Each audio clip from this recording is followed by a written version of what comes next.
যাকে আল্লাহ বলবেন পর জবাব দে, ওই লোকটা ধ্বংস হওয়া ছাড়া কোনো উপায় থাকবে না, কেউ সেদিন কোনো কাজে আসবে না। আজকে দুনিয়ার জীবনে সামান্য বৃষ্টির ভিতরে বের হলে বাপ কতভাবে সন্তানকে ছাতি দিয়ে আগলে রাখতে চায়, নিজের শরীর ভিজে যায় তারপরেও সন্তানকে ভিজতে দেয় না। সন্তান বারবার বলে, আব্বা আপনি ভিজলে, আপনি মুরব্বী মানুষ, আপনার ঠান্ডা লেগে যাবে।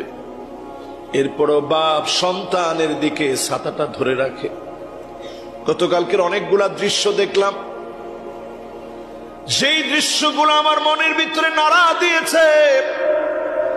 দেখলাম মা সন্তানের মাথার উপরে ছাতা ধরে রেখেছে, একটা বারের জন্য মা নিজের কথা চিন্তা করে না। বাপ সন্তানের মাথার উপরে ছাতা ধরে রেখেছে, একটা বার নিজের কথা ভাবে না। রিকশায় চড়েছে, অধিক অংশ কাগজটা সন্তানের দিকে দিয়ে রেখেছে, প্লাস্টিকের পলিথিন সন্তানের দিকে দিয়ে রেখেছে, সন্তানের যেন জ্বর না আসে।